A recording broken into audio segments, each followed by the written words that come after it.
The message came at 1:03 a.m. No hello, no hesitation, just, "I'm not coming back. I've met someone much better and younger than you." The second message landed 30 seconds later. Also, "I've transferred our joint savings into my account. Good luck." I stared at the phone until my reflection blurred in the black glass. Then I typed, "Sure, enjoy your new life." She took it as surrender. It wasn't. Before the fall, I met Claire 12 years ago in a cramped cafe, both of us sheltering from the rain. She was quick-witted, full of the kind of charm that makes you feel chosen. Back then, we shared cheap wine and bigger dreams, pooling every dollar for a future we swore we'd build together. We'd gone from an apartment with a leaky ceiling to a house with 3 bathrooms, vacations abroad, the secure life we once envied in others. I thought we were still building. I didn't know she was already moving out, piece by piece, in her head. The first crack. The signs were small, too small for someone still in love to question. Her girls' nights stretched into overnight stays. Her phone, once left face up on the counter, began living face down in her purse.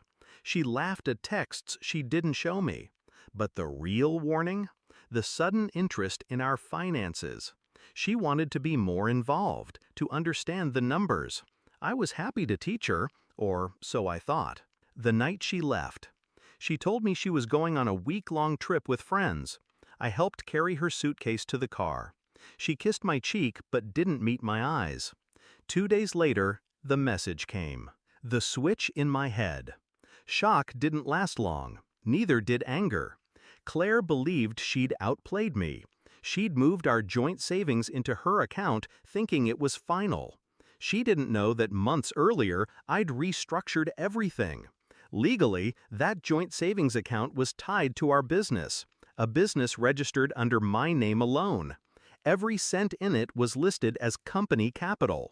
And company funds? They don't just belong to someone because they click transfer. They're recoverable, and in the meantime, frozen. Step 1. The quiet lockdown. At 7:45 a.m., I called the bank, reported an unauthorized withdrawal from business funds. The account she'd moved the money into was immediately locked pending investigation. Her balance was now as untouchable as the moon. Step 2. The legal net. Next, I called my lawyer. Divorce papers were drawn up that morning, citing asset misappropriation. In our state, that meant I could file for an emergency injunction, preventing her from selling, moving, or spending anything we owned together. By noon, the court had approved it. Her car? Frozen. Her half of the house? Frozen. The emergency fund she thought I didn't know about? Frozen. Step 3. The public curtain drop. Claire liked appearances. She'd built her social media presence like a stage set. Glamorous photos, travel shots, perfect marriage captions. I didn't say a word publicly. But I did quietly let a few mutual friends know I'd be handling some difficult personal matters because my wife had taken business funds without permission. I didn't embellish. I didn't have to. People connect the dots faster than you think. The morning after. Her first call came at 6:17 a.m. My phone buzzed until it went to voicemail. The second call came 2 minutes later, then 3, then 4. By 8, I'd counted 14 missed calls and 6 texts. "Why is my account locked? You can't do this. Call me now." I didn't. I went to the gym instead. The confrontation. That evening, she showed up at the house, pounding on the door. I opened it just enough to see her. She was still in travel clothes, makeup smudged, hair wild. "What the hell did you do?" I kept my voice calm. "I secured what was mine, and what was never yours to take. It was our money," she spat. "It was business capital," I corrected, "and you made a very stupid mistake." Her eyes flickered, the first shadow of fear. "I'll fight you on this." "You can try," I said, "but the more you fight, the more the truth comes out. About the affair, about the theft, about the trip you said was with friends." She looked like she wanted to speak but couldn't. I stepped back. You made your choice, Claire. Now live with it.